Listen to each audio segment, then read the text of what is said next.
যে খবরে নজর রেখেছে যাদবপুরের ঘটনার প্রতিবাদে নাগরিক সমাজের মিছিল। বুধবার রাতে যাদবপুর বিশ্ববিদ্যালয়ে তুল কালাম পরিস্থিতির রণক্ষেত্রের চেহারা নেয় বিশ্ববিদ্যালয় এবং সেই ঘটনার প্রতিবাদে আজ নাগরিক সমাজের মিছিল। ঢাকুরিয়া থেকে যাদবপুর 8B পর্যন্ত মিছিল। যাদবপুর বিশ্ববিদ্যালয়ের সামনে পৌঁছেছে এই মিছিল এবং এই মুহূর্তে বিশ্ববিদ্যালয়ের গেটের বাইরে রয়েছে কড়া নিরাপত্তা।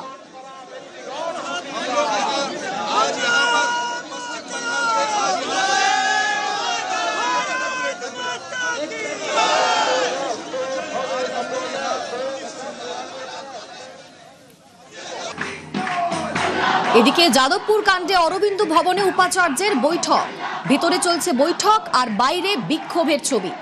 ঘটনার সময়ের সিসি ক্যামেরার ফুটেজ সংরক্ষণ, এই আজ উপাচার্যের বৈঠক, অরবিন্দ ভবনে উপাচার্যের বৈঠক আর বাইরে অরবিন্দ ভবনের সামনে এসএফআই এর বিক্ষোভ, সেই ছবি আপনাদের দেখাচ্ছি। অরবিন্দ ভবনের ভেতর বৈঠক করছেন উপাচার্য চিরঞ্জীব ভট্টাচার্য। ঘটনার সময়ের সিসি ক্যামেরার ফুটেজ তার সংরক্ষণ নিয়ে কথা এবং বাইরে অরবিন্দ ভবনের বাইরে এসএফআই এর বিক্ষোভ।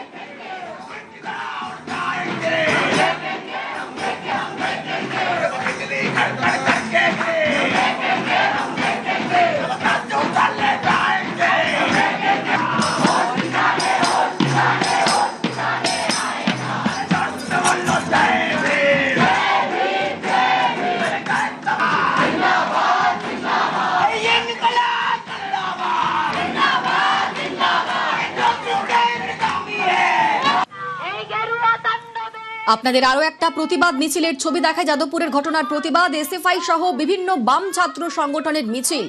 শিয়ালদা থেকে কলেজ স্ট্রিট পর্যন্ত এই মিছিল।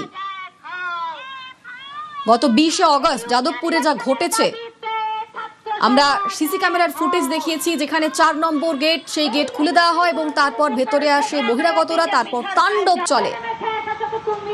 অরবিন্দ ভবনের সামনে পতাকা ছিঁড়ে ফেলা হয়, ফেস্টুন ছিঁড়ে ফেলা হয়, আগুন জ্বলে এবং এই বিশ্ববিদ্যালয়ের যে বিখ্যাত এমব্লেম তাও ভেঙে ফেলা হয়। এই যে সেই ঘটনার প্রতিবাদে, এই যে অশান্তি হলো সেই ঘটনার প্রতিবাদে বিভিন্ন ছাত্র সংগঠনের মিছিল, বাম ছাত্র সংগঠনের মিছিল, এসএফআই সহ বিভিন্ন বাম ছাত্র সংগঠনের মিছিল। শিয়ালদা থেকে কলেজ স্ট্রিট পর্যন্ত এই মিছিল, যে ছবি আপনাদের এই মুহূর্তে দেখাচ্ছে।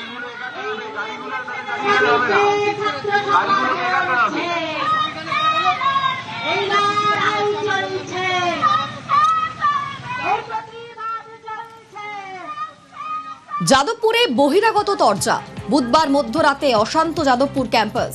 কারা দাপাদাপি করতে এসেছিল যাদবপুরে? এবিভিপি বহিরাগত এনেছিল, অভিযোগ এসএফআই এর।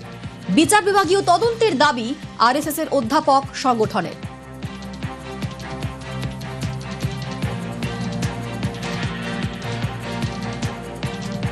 আজকের দিনে দাঁড়িয়ে রাতের অন্ধকারে যারা ভাঙচুর চালালো, সিসিটিভি ফুটেজে তাদের দেখা গেল, তাদের গ্রেফতার করা হলো না কেন? উত্তর নেই। যাদবপুর বিশ্ববিদ্যালয় একটা এফআইআর করতে কেন 37 ঘন্টা লেগে গেল? কার চাপে পড়ে আপনি বাধ্য হলেন?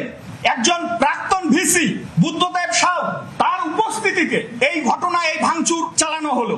আদিত্য মণ্ডল, নীলকণ্ঠ ভট্টাচার্য, শুভব্রত অধিকারী, শুভজিৎ সাহা, এরা কারা?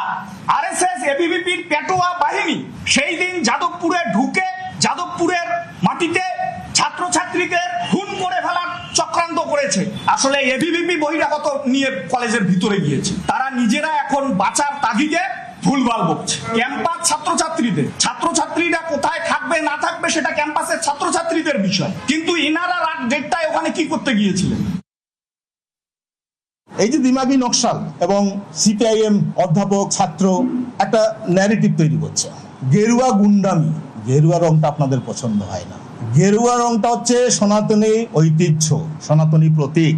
আমরা মাননীয় মুখ্যমন্ত্রীর কাছে আবেদন করব যে অন্তত একটা বিচার বিভাগীয় তদন্ত বা সিবিআই তদন্ত করে যারা সনাতনী মানুষদের আবেগে আঘাত করেছেন তাদেরকে চিহ্নিত করে উপযুক্ত শাস্তি দেবেন।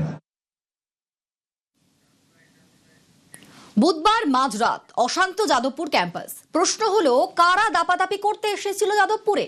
ক্যাম্পাসের ভেতর থেকে গেট খোলার অভিযোগ উঠে আসছে। অভিযোগ, প্রাক্তন উপাচার্যের নির্দেশে গেট খোলা হয়েছিল, যদিও আগেই সেই অভিযোগ অস্বীকার করেছেন প্রাক্তন উপাচার্য বুদ্ধদেব সাউ। আর কি বলছেন জুটার সদস্য নন্দিনী মুখোপাধ্যায়, শোনাবো।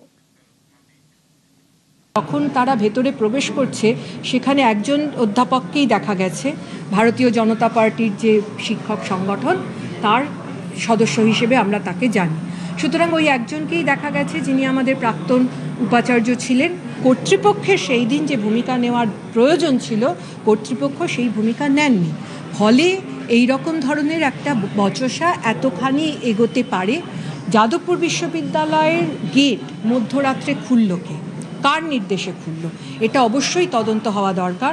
যাদবপুর বিশ্ববিদ্যালয়ের গেট এরকম মধ্যরাত্রে খুলে দেওয়ার কথা নয়। সরকার পক্ষ থেকে বা পুলিশ প্রশাসনের পক্ষ থেকে কেন কেউ গ্রেপ্তার হলেন না? যারা সেদিনকে আগুন জ্বালিয়েছেন এই জায়গায়, আমি যেখানে দাঁড়িয়ে আছি, তাদের তো পরিষ্কার দেখা যাচ্ছে, গ্রেপ্তার করতে কি অসুবিধে ছিল?